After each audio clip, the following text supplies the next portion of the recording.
morning everybody, and thank you for attending our webinar this morning.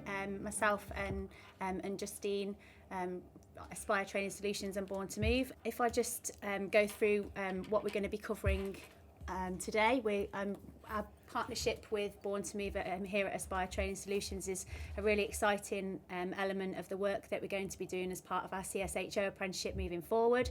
So we wanted to talk to everybody about what that partnership means, what that looks for you as schools, and what the impact and benefit to that is going to be. So we'll give you an overview of Born to Move, we'll give you an overview of Aspire and our apprenticeship programme, and how the two things just naturally come together because of shared objectives really, and just the programme having a really positive impact on you as schools and your PESPA offering. And then just really go through what that looks like in practical terms if you want to engage with that, and what the timeframes that might be. You'll have an opportunity to ask some questions at the end of the webinar, so please feel free to pop them in the chat, and then we can go through them if you feel more comfortable doing it that way. Or if not, we'll try to have some time to unmute at the end so that people can ask questions and share their thoughts really.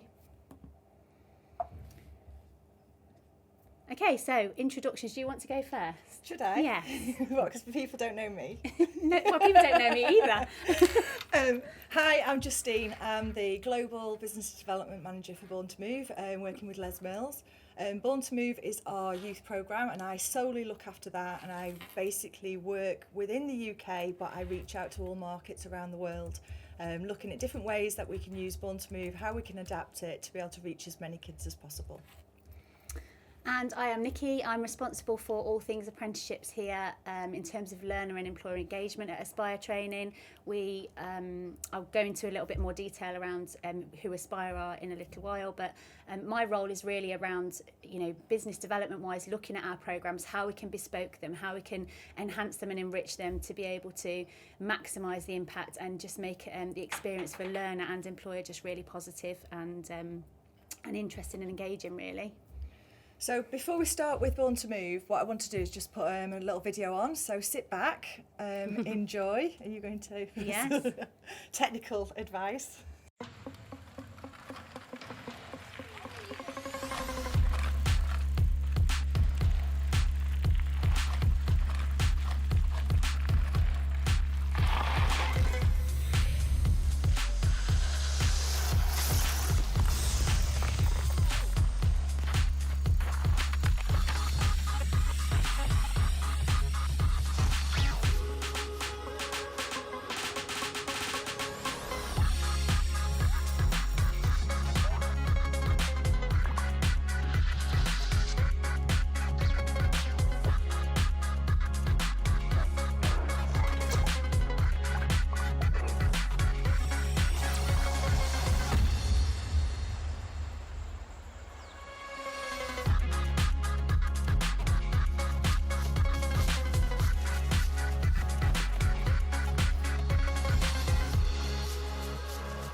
So just a little bit of background about Born to Move. Les Mills, if you know Les Mills, is a global activity company, and we do programmes that you might recognise with Body Pump or Body Balance within gyms, etc.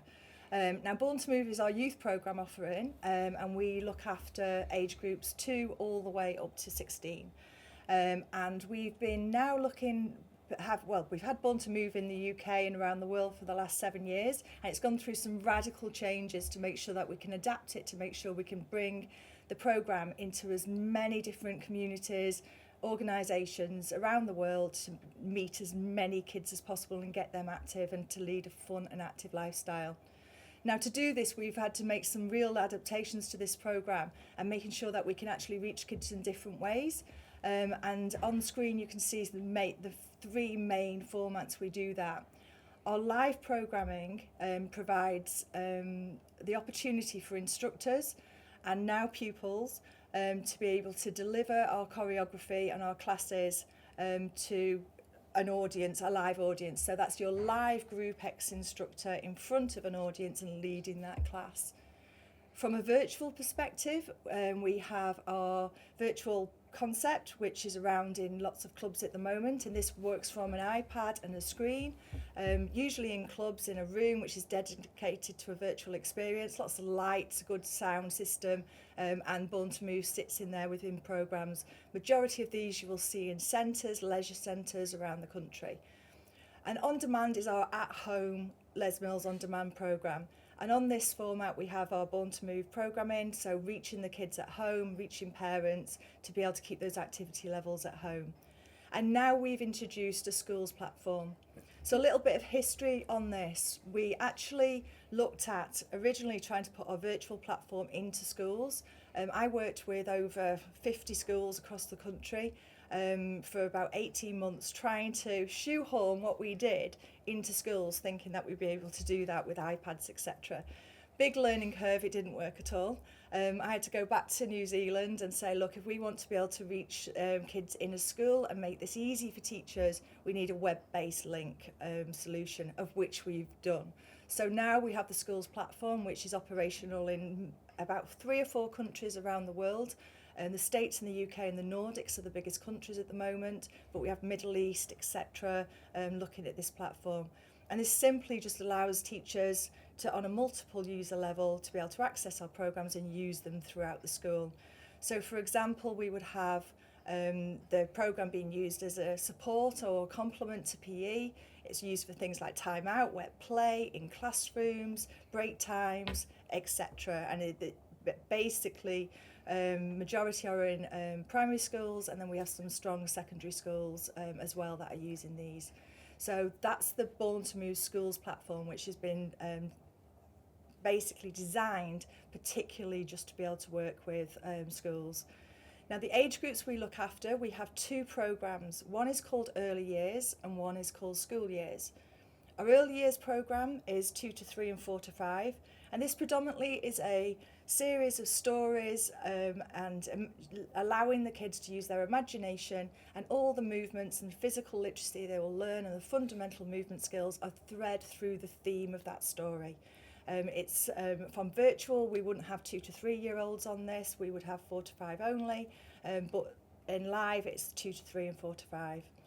Then we move on to our School Years programme, which is 6 to 7, 8 to 12 and 13 to 16. And these are programmes which actually increase in intensity and complication as the age group increases. So we start for 6 to 7 and we have tracks such as move and dance and kick and punch and yoga and relaxation, etc. within them. As we move into the older age groups, core actually enters that age group and it becomes more challenging and more demanding for those age groups.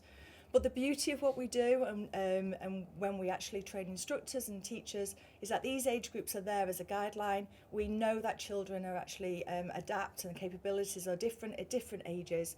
So for instance, if we had, and I'll give you an example, an 11-year-old who is predominantly sedentary, or maybe they have some behavioural or movement challenges, we could pick a younger age group to be able to help and nurture those children. If that same 11-year-old is a dancer or an athlete, we're able to then add 13 to 16 tracks to be able to challenge and motivate that child to be able to push themselves and excel. So the age groups are there as a guide, but they're not there as a you have to. It's there for the instructors and the teachers to be able to use our programme to meet the needs of the kids in that class. So that's an overview of what we do. We do have some key partners as well. So we've partnered with Disney. And I'm going to show you after this another video, and we won't go through it all because it's a 5-minute workout. Unless you all want to get up off your seats and you want to do a 5-minute workout at your desks, you're more than welcome. But we partner with Disney, and when the Avengers came out a few years ago, we did a special release with that. And we have continued talks with different organisations such as Disney to be able to carry on. And the reason we do this is key brands to be able to excite and motivate the kids through that immersive nature and being able to use their imagination and just getting involved with those characters. And that's something we'll definitely be continuing. We've recently just done a research study of that that's looking to be published at the moment, and that will be available for people to be able to look into. And all of our research on how Born to Move works in the school setting is also available. And I will, if people are interested, I will send links afterwards, and you'll be able to access that information. So if we go on to the... Is it just worth saying about what kind of involvement parents can have as well? Because I know in the early years stuff, there can be some involvement with parents in the programme. Definitely 2 to 3, thank you for that. 2 to 3, definitely you would have parents or caregivers in the room with them. It's really hard to control a load of 2 to 3 year olds on your own, so obviously we need them there, but also the importance that the parent is there to be able to work with the child, nurture that child, and have the understanding of physical activity is important to be able to continue and encourage throughout their lifetime. Yeah, and I think it's about that whole thing around engagement of parents. So I think for schools, primary particularly maybe, who are looking at mechanisms of engaging, maybe potential parents to come into the school to, to see whether it's the right school for their children, to be able to run a programme where parents can be involved in a family activity programme like that just helps as a way of getting parents in through the door. So it's something to think about. Yeah, really. we've seen it been really popular in those age groups, especially for after school clubs and parents who have got siblings that are not in the school but they stay behind and they work from there. So we've seen some good initiatives that have been set up with that. Just offers so much flexibility in terms of how the programme is utilised at different times of the day, and who you're trying to target as stakeholders really from a school perspective, and particularly around secondary schools. I think to be able to look at community engagement and having people from outside come in, but also generating revenue. Yeah. It's really good to be able to offer the programme in different formats really. Yeah, and when we go on to obviously we'll be talking later about what we're doing together.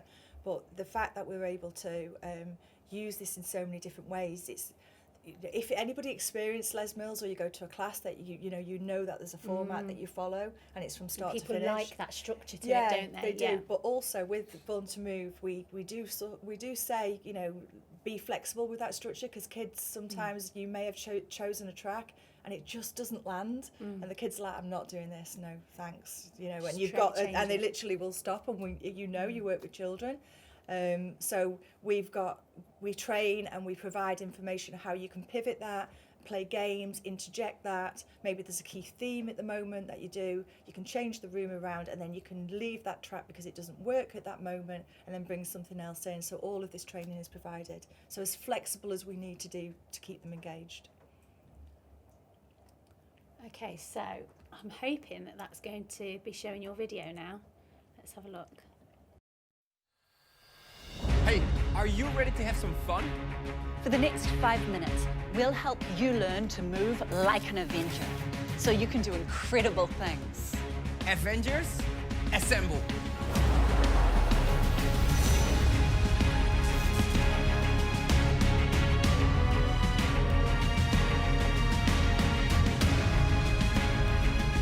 Right, let's train.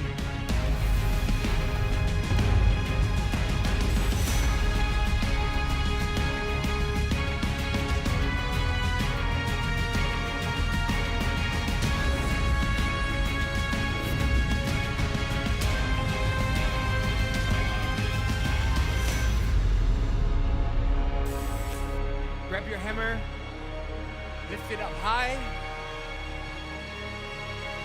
hammer down, up, throw, catch, wind up, and the other way, fly, drop the hammer, and switch. Down, up, throw, catch, wind up, and back. Fly. And drop.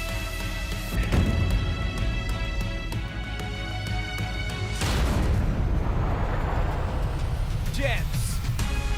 Uppercut. Hammer up. Down. Up. Down. Jabs. Uppercut. Hammer up. Down. Up. Down. Uppercut.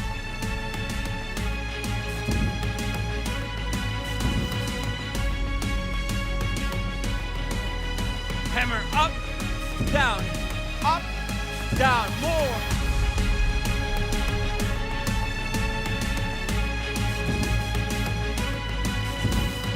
Power.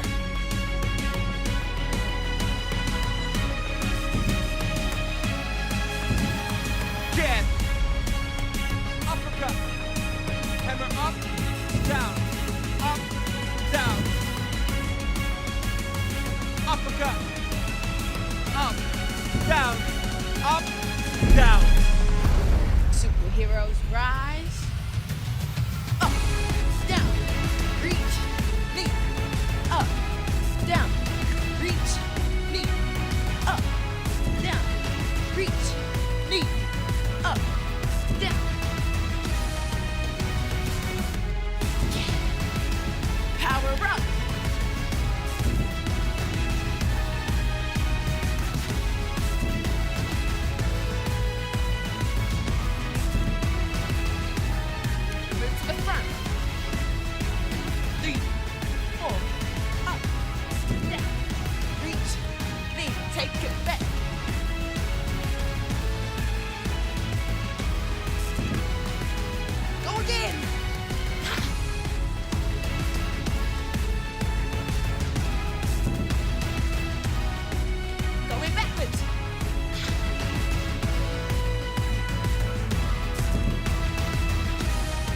Again.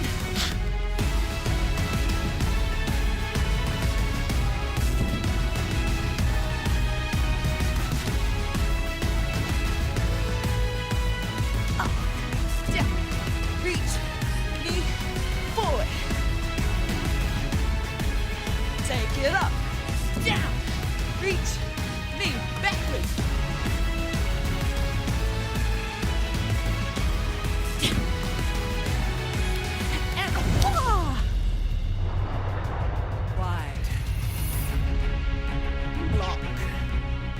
Block, step in, step, step, side kick, step, step, front kick, wide, block, block, step in, step, step, side kick, step, step, front kick, faster, wide, block, block, together. Side kick, front kick, wide, block, block, in, side, to the front.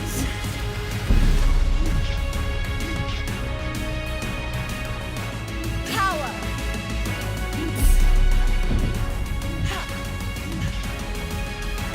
Never give up.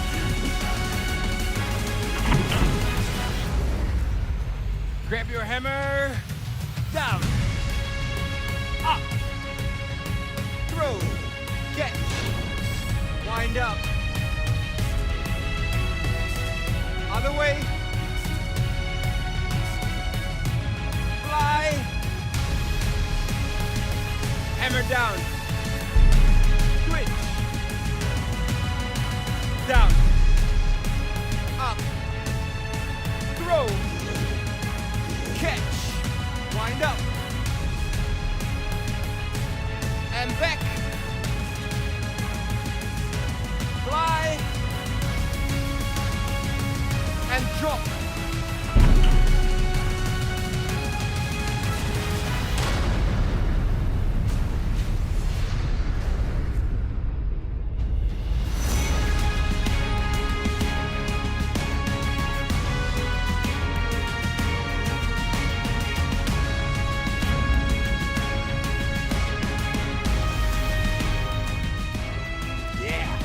Now you're ready to take on the world alongside the Avengers. So keep moving.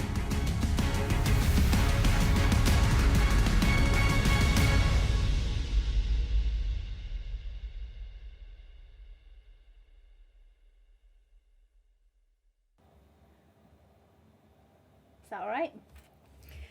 Okay, so obviously that's Born to Move, and I think that, you know, what that offers right from all through the age groups, really, right from primary through to secondary. And I think the secondary programme offers a huge amount of flexibility in terms of the type of sessions that are offered.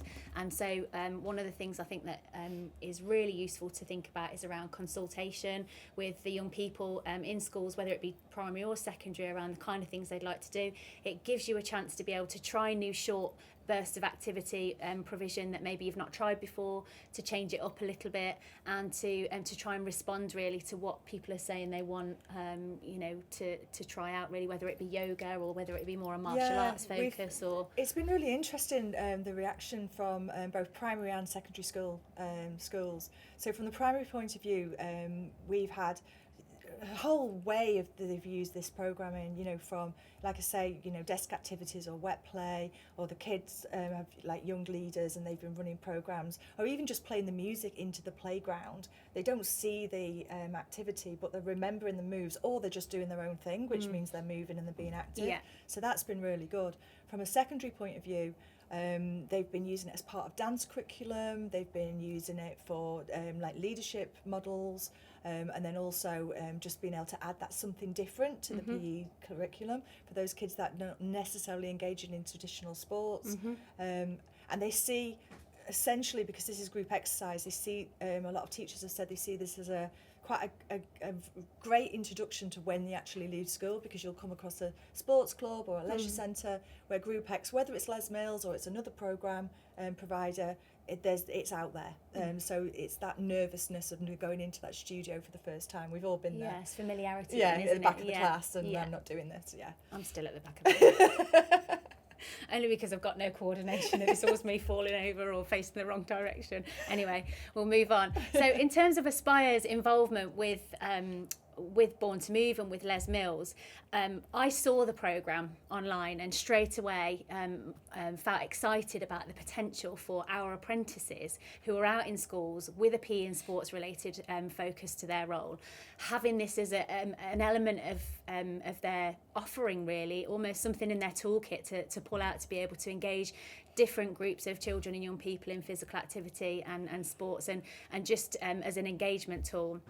And so I reached out to Justine, and we had a conversation, and we realised that actually it was a really good fit. So from our point of view, Aspire are a specialist training provider related to sports and physical activity sector, and we are working with schools up and down the country, and coaching providers, to be able to enhance how schools actually offer a wide range of PE and sports provision within their the day-to-day of the school day and the holiday period, really. And so we have a wide range of apprenticeships that we deliver. We have coaching providers up and down the country that have our apprentices going out and working in schools, and we have them based in schools.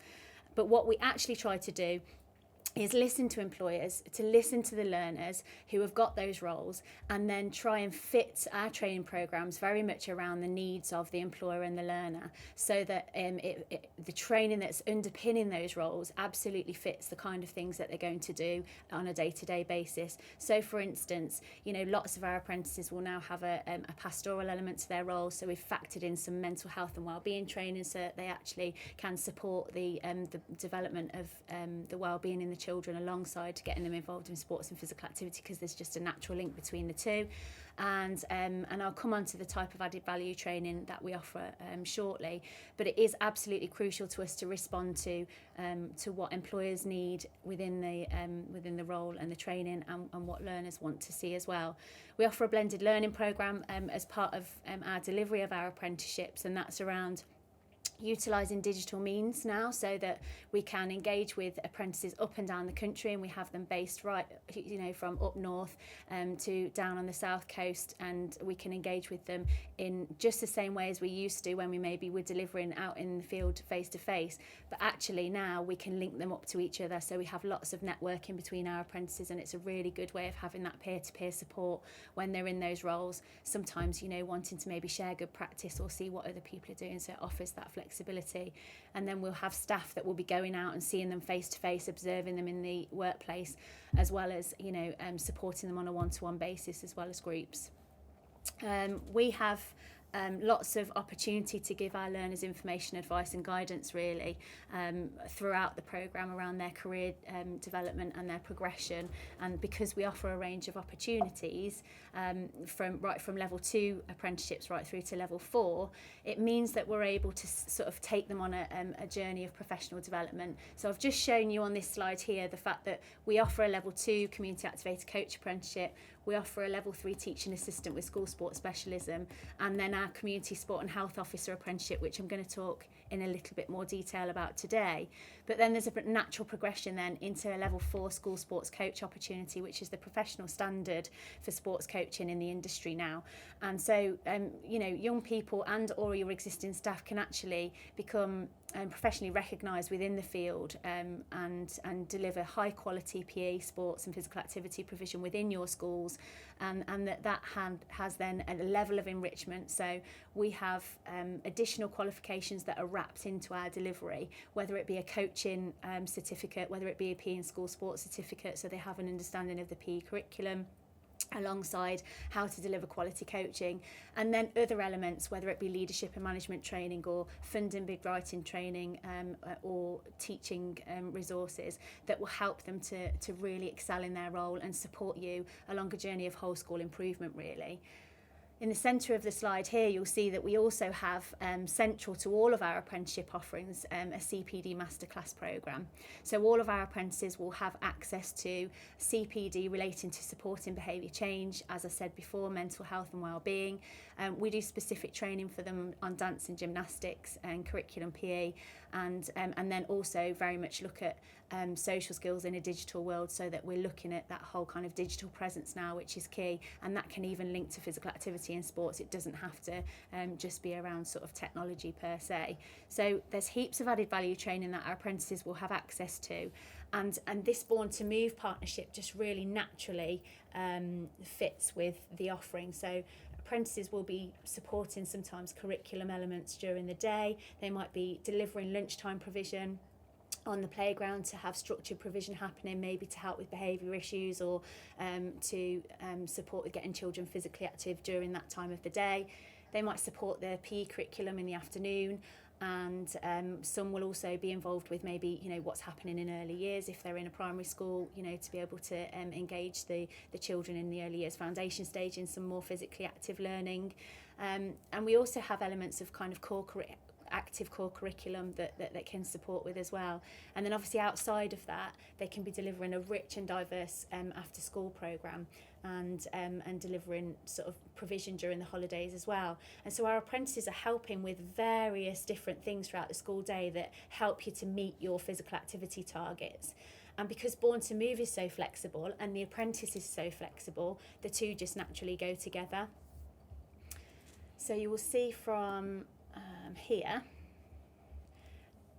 I won't go through all the details of this slide, but when you receive the slides, just in case people want some more details around what the community sport and health officer apprenticeship looks like, as I've just said, you know, it's a really diverse role that the apprentice can get involved with. They can impact on many, many things, and schools will be utilising their PE and sports premium to be able to engage with taking on an apprentice, because they hit so many of those outcomes and objectives that you need to be meeting.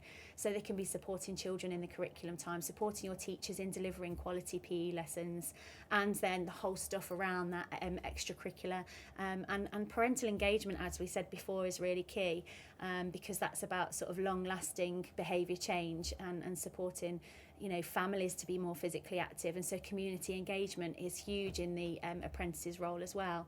And when you look at secondary schools opening up at different times of the day, being able to offer a wide range of provision really does help. Let me see if that takes on to the next one. So in terms of our partnership, what we recognise is that we've got absolutely key shared objectives really. So our objectives here at Aspire are around combating inactivity, looking at equality and diverse PESPA offering in schools, that's both primary and secondary, promoting that positive mental health and wellbeing, and very much looking at community engagement, as I've said. And for us, we're passionate about quality training experience surrounding that. And so that will involve extra qualifications, it will involve additional added value training and CPD, but partnerships is really key to that. So, I think this opportunity with Born to Move is really very exciting for our apprentices. Yeah, and we've always looked at finding some key organisations to collaborate with, and organisations that really want to be able to, same vision, same, focus of what we want to do.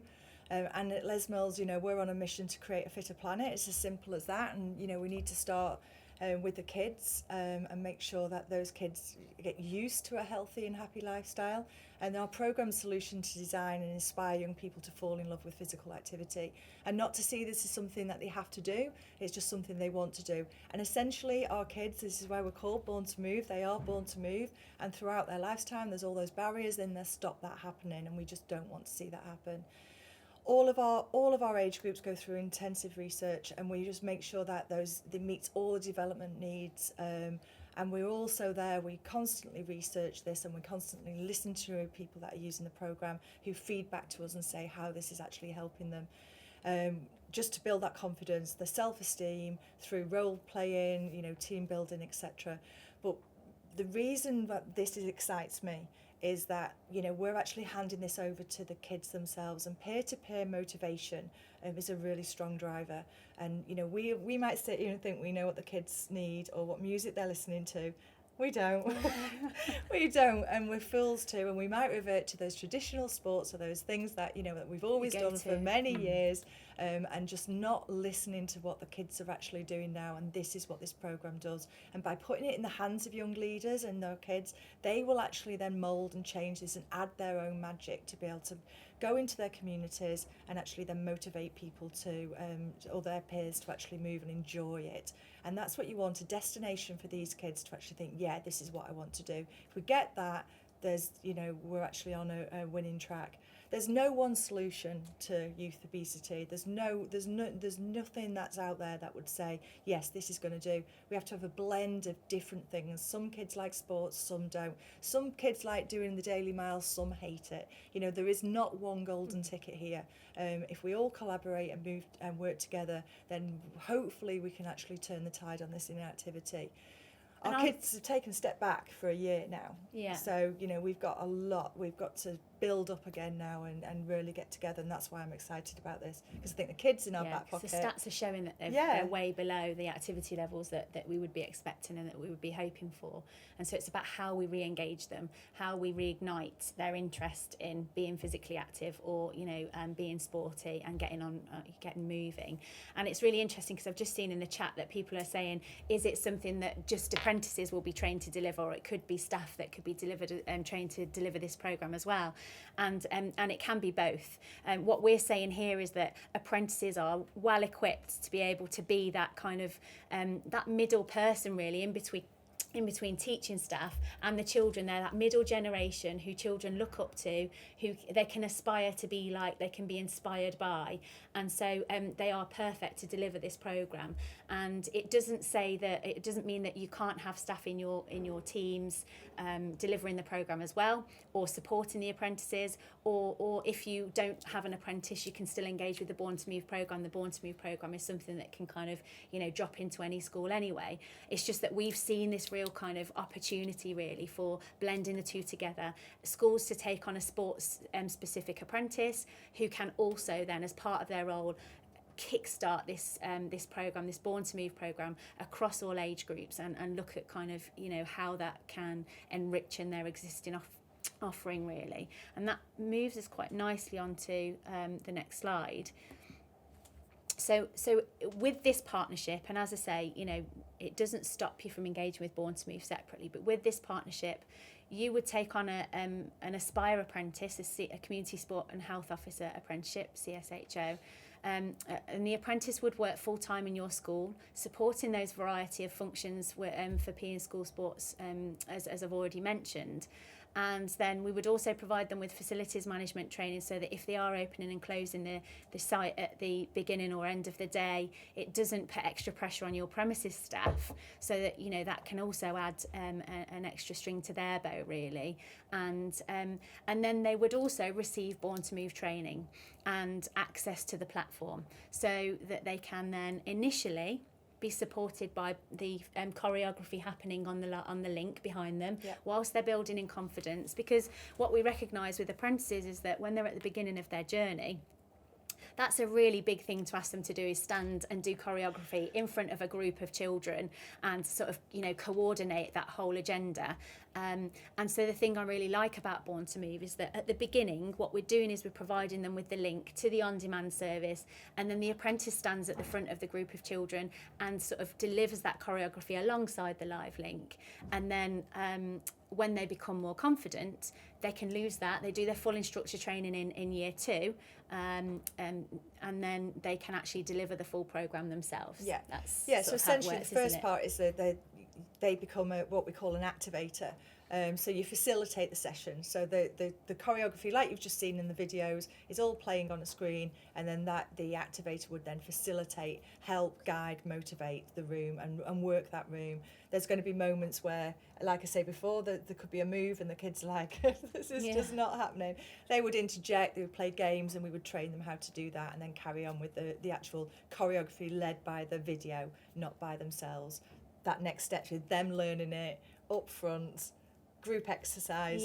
And they don't have to know all of the different programs right from the beginning. No. And so they can try something out. They could say to the children, do you know what, should we do a yoga session today? And it's not like they're going to have to go and do training for that to start with. They can just play the session and work alongside that, build their own confidence in the different elements of the program, and respond to the needs of the children that are going to be attending.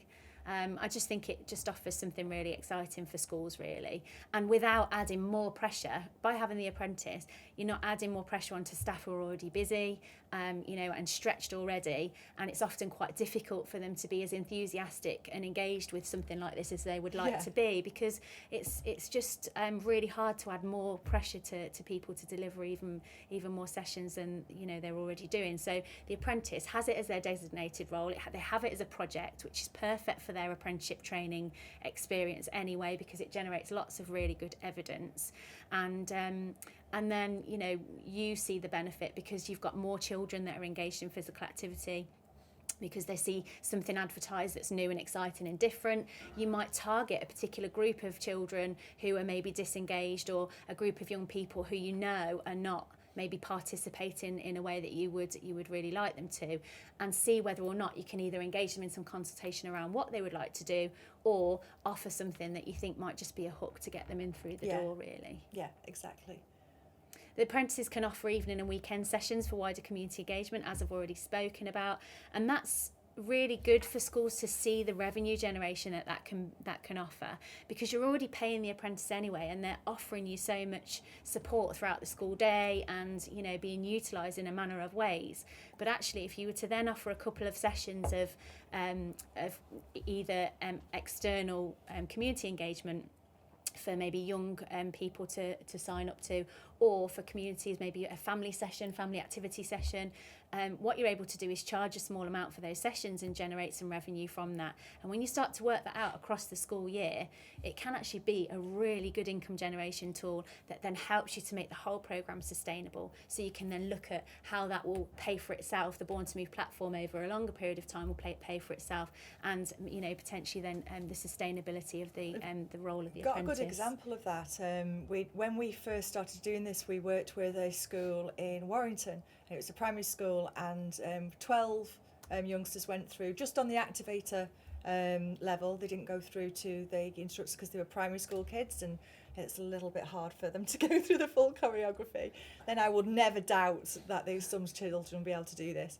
But they went through the activator program, they learned how to facilitate, and then the teacher there just turned around to them and said, right, okay, on this day, in X amount of weeks' time, this classroom is going to be your studio. So what I want you to do is just get as many parents and children in here doing Born to Move. So off they went. That was the brief that they had. Off they went. They got in touch with the local printer. They had T-shirts made, balloons made. They were on the website. They rang me up to do a speech to give them their certificates. They got in touch with the local leisure centre, who actually then came in and gave free guest passes out to the parents. On a rainy Warrington afternoon, 100 parents and kids that's so turned nice. up in class, and they all did an hour's Born to Move together. It was just amazing, and the kids did that. That's so nice. Yeah. And that's one of the things that it's a really good project for the apprentice to actually undertake, is we can then train some of the pupils to deliver the programme as well. They become pupil activators.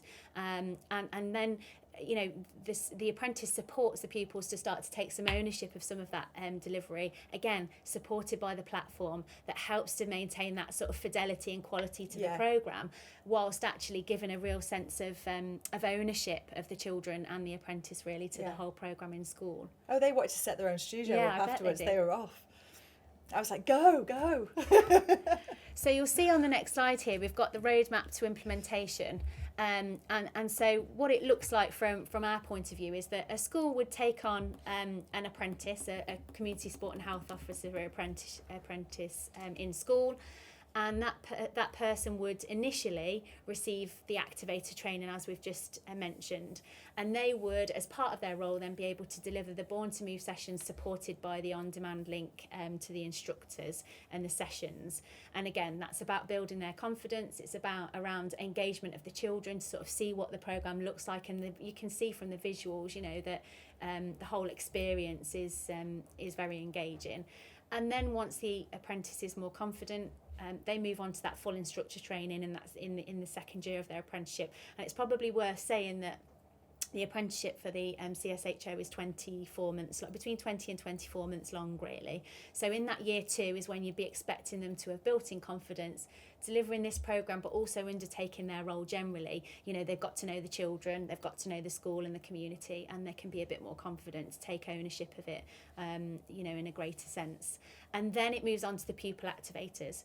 So that's when you start to see the group of children come on board and start to take some ownership as well and get involved, and the wider community engagement that we've already spoken about. And as we've said before, the flexibility of the on-demand programme and being able to access it through the web browser offers that COVID strategy kind of behind it, really. If you've got pupils that are off, or if you've got a situation where we went into lockdown again and you need to get the children active during that time, it just gives that opportunity, really, doesn't it? Yeah, and we did, I mean, when in March, when we had that first lockdown, we offered the Born to Move platform. We had a year's worth of links out there for all schools just to be able to run that for free in their schools, because we recognised that key workers, and sometimes it was a teacher that was maybe not able to do physical activity sessions for whatever reason, so we offered that to be able to do, be able to support those schools.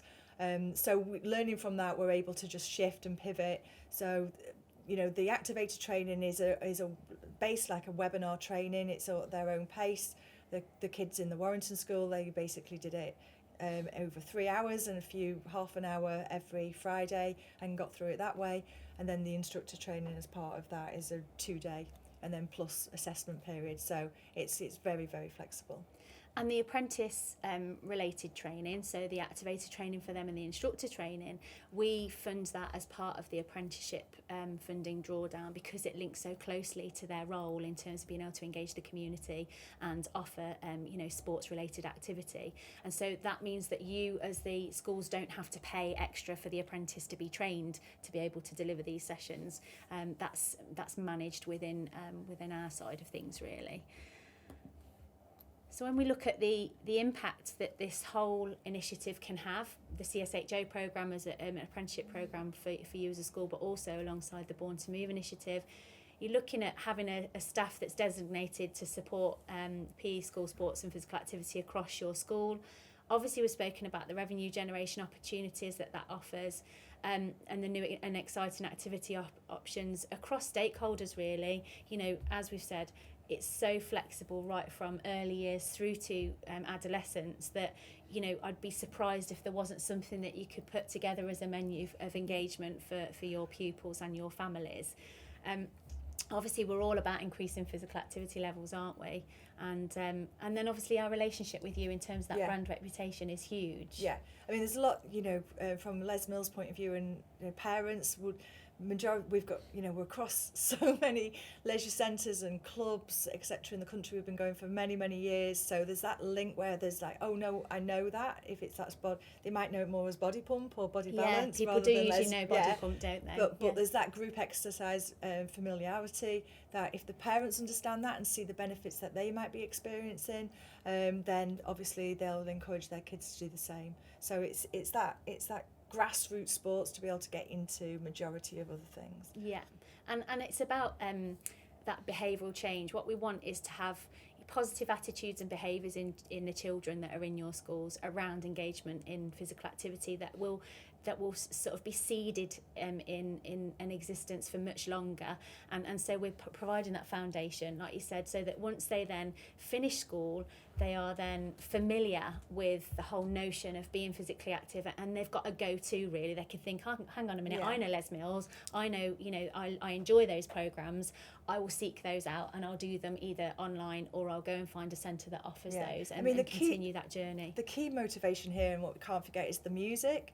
You know, none of this. Well, yeah, and it's not there. It's there to motivate. The music is what's really like kicks in with these youngsters, and they recognise it. All of our music is chosen by youngsters. We don't choose for the same reason I said before. We don't really know what they're looking at or listening to, and we'd be fools to not take their advice. Yeah.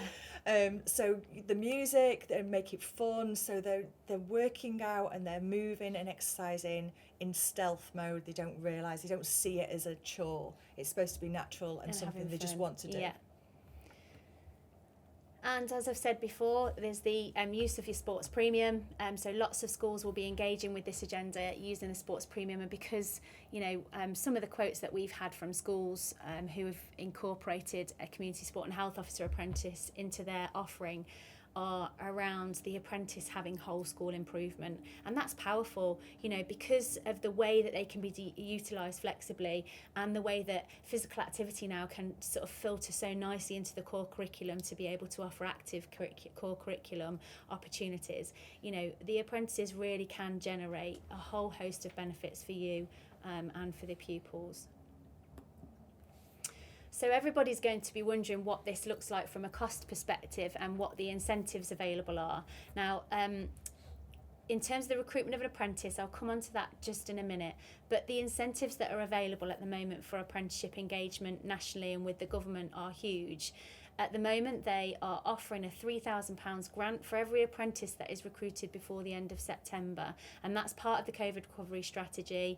It's about, you know, offering those opportunities to young people who have been massively disadvantaged by what's happened in the last year, but also, you know, they recognise that this is a really positive journey. Apprenticeships are a really strong way of engaging young people in kind of, you know, employability skills opportunities, but also, you know, getting out there, working, being able to earn while they learn, and having a successful and kind of quality training experience. So it's good to have the government grant propping up that opportunity really.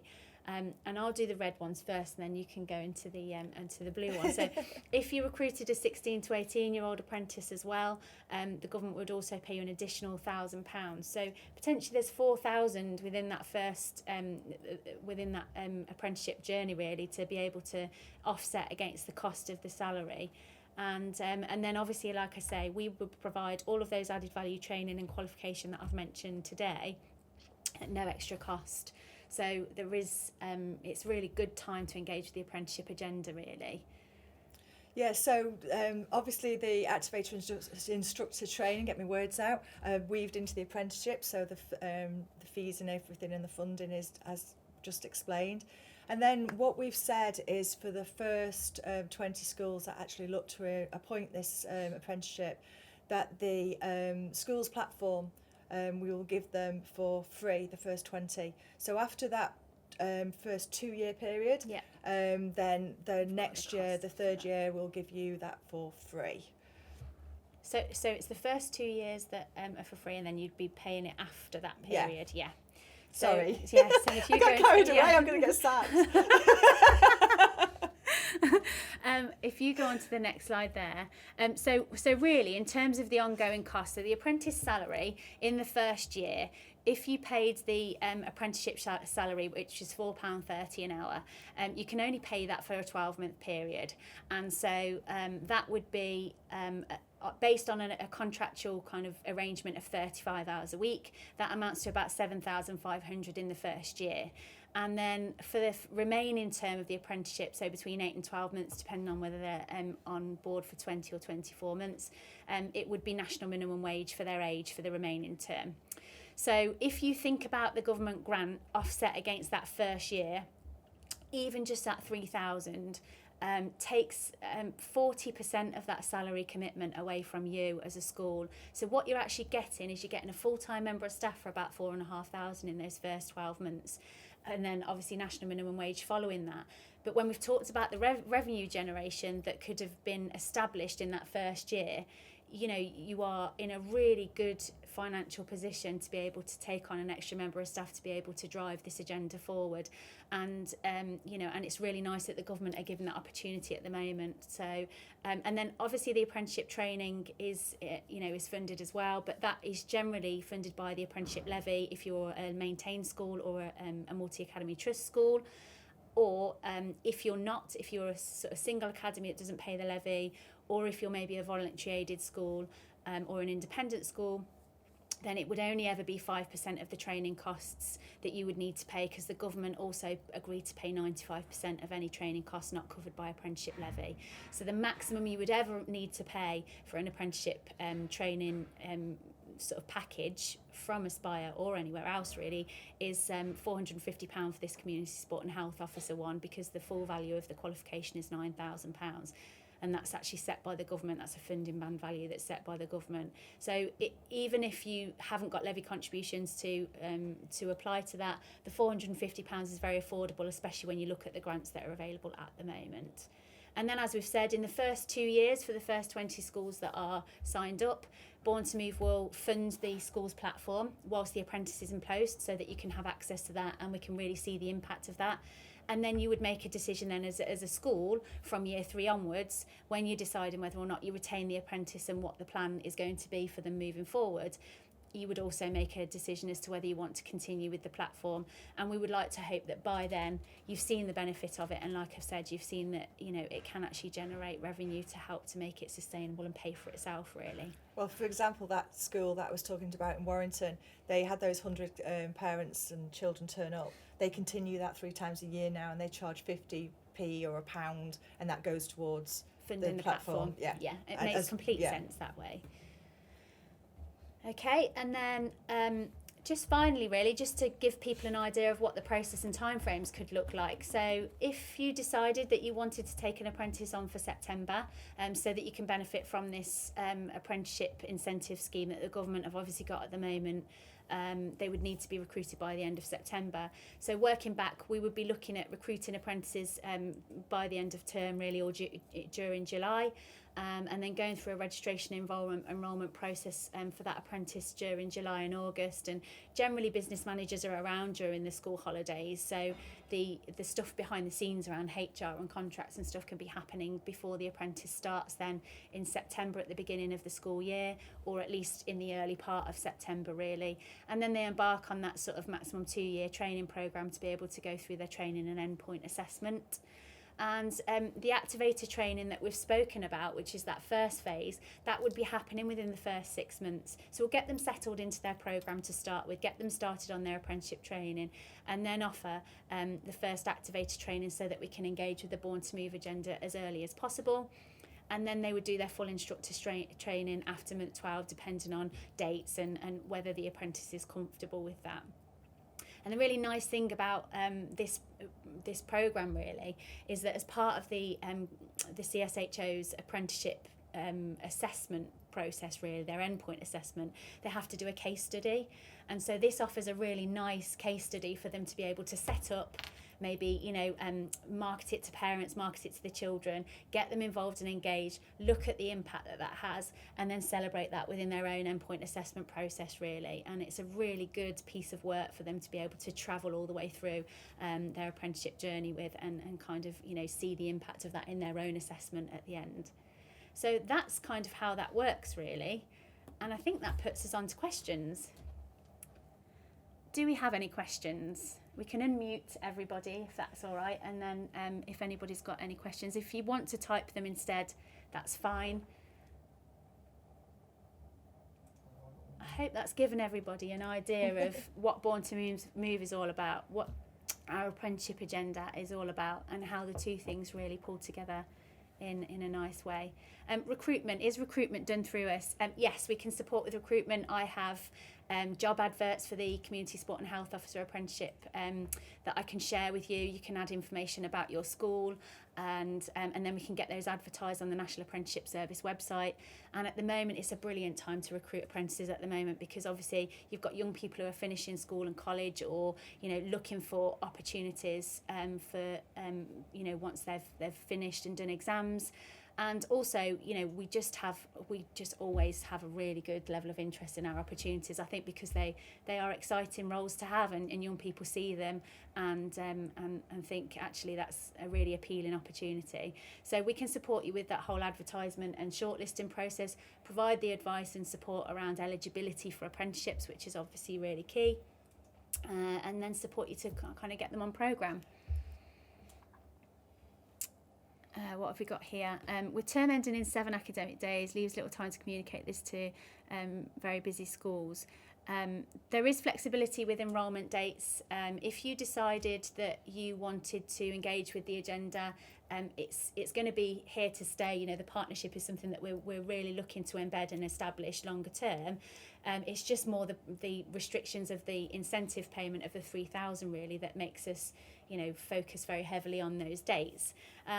But one of the things that you could do is you could put it out there and advertise it now and start to recruit over the summer or in early September, with a view to trying to get them on board before the end of September to try and get the incentive payment. But if not, it really doesn't matter. If you've got the budget and you are happy with the apprentice salary, which many schools have been, and we've got lots of apprentices up and down the country where schools haven't benefited from an incentive payment, and they still see that benefit and they still see the impact, and it's still a cost-effective option for them.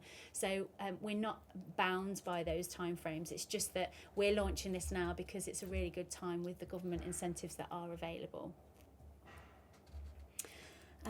What have we got here? Can you organise working patterns to suit the school? Yes, absolutely. So you're a member of staff, you recruit the apprentice, they are they can be given a working pattern and contractual arrangement that fits what you want for them. We have some schools that will recruit them and offer them a later start because they'd like them to do more community stuff in the evenings, whereas we have some schools who have their apprentices in right from breakfast club because they want that as an engagement tool for maybe some pupils who struggle to get to school or struggle with the beginning of the school day.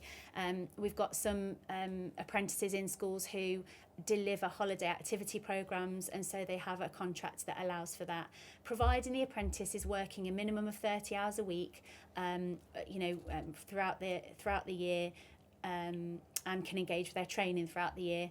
That's the eligibility from a contractual point of view from our side of things, and obviously the salary, which I've already mentioned. Will somebody be coming into school alongside the apprentice for their training? So I don't know if you mean, Charlotte, whether it's the Born to Move training or the normal apprenticeship training. But if I explain how the apprenticeship training works, and then you explain how the Born to Move training works. With regards to their apprenticeship training, it's a blended learning approach. So they receive online and digital means for lots of their training around sort of group Zoom sessions with other apprentices and their tutor. They would receive a one-to-one session with their tutor on a monthly basis. And then our CPD programme, the masterclass programme, those are held in regions in a face-to-face sense. So they would travel to those hubs, be with other apprentices and receive some of that added value training on a face-to-face basis.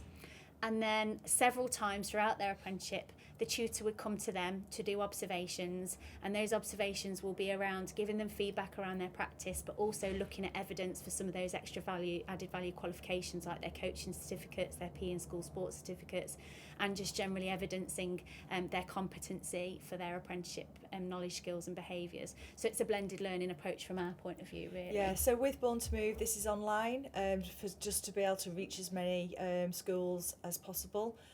So the actual training for the activators is a webinar, which is recorded, and that gets sent to each pupil at the first stage, and they sit through that at their own pace. We supply teachers with the criteria sheet and the answers and the information so you can check learning, but yes, generally that's all done at their own pace, and that's just easy to be able to implement for them. When we come to the instructor training, that's online, so you'd have your instructor, that's online, and then they'll be working with the pupils from that basis just to be able to reach out.